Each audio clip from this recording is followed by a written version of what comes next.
காத்திருந்த இந்திய ராணுவம் தலைதெறித்து ஓடிய பாகிஸ்தான் இனி உள்ளே வந்த மொத்தமும் காலி. மாஸ் சம்பவம்.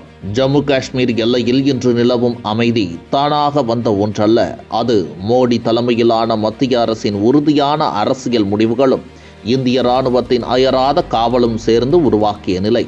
ஆபரேஷன் சிந்தூர் நடவடிக்கைக்கு பிறகு எல்லையோர பயங்கரவாத வன்முறை சம்பவங்கள் பெருமளவில் கட்டுப்படுத்தப்பட்டு உள்ளன என்பதை இராணுவத்தின் உயர்மட்ட தகவல்களே உறுதிப்படுத்துகின்றன.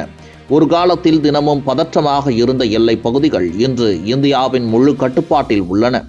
வன்முறை குறைந்தாலும் இந்திய இராணுவத்தின் கண்காணிப்பிலும் எல்லை பாதுகாப்பிலும் எந்தவித சமரசமும் இல்லை. எல்லையில் இராணுவ குவிப்பு குறைக்கப்படவில்லை. எந்த நேரத்திலும் எந்த வகையான சவாலையும் எதிர்கொள்ளும் வகையில் இந்திய படைகள் முழுமையான தயார் நிலையில் உள்ளன. இதுதான் மோடி அரசின் பாதுகாப்பு கொள்கையின் மையம். அமைதியை விரும்பினாலும் பலவீனத்தை ஒருபோதும் காட்டாத நிலை.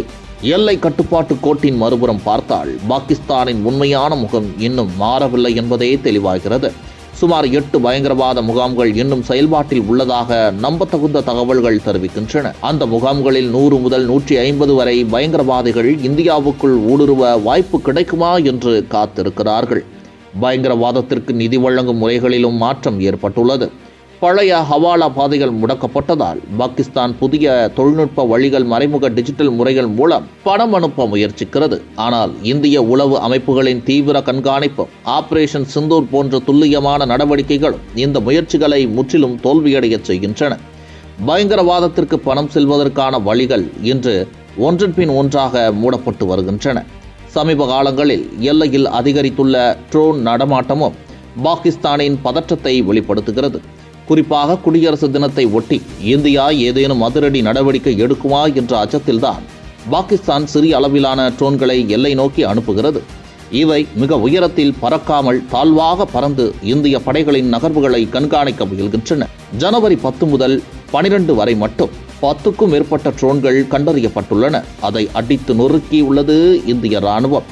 இந்த அத்துமீறல்கள் குறித்து இந்தியா தனது கடுமையான கண்டனத்தை ஏற்கனவே பதிவு செய்துள்ளது. இரு நாடுகளின் இராணுவ நடவடிக்கைகள் தலைமை இயக்குநர்களுக்கு இடையேயான பேச்சுவார்த்தையிலும் ட்ரோன்களை பறக்க விடுவது போன்ற செயல்களில் ஏற்றுக்கொள்ள முடியாதவை என்றும், எல்லை பாதுகாப்பு எந்த சமரசத்திற்கும் இடமில்லாதது என்றும் பாகிஸ்தானுக்கு திட்டவட்டமாக தெரிவிக்கப்பட்டுள்ளது. இந்தியாவின் இந்த எச்சரிக்கை சாதாரணமானது அல்ல. அது செயலில் இறங்கும் முன் தரப்படும் கடைசி சிக்னல்.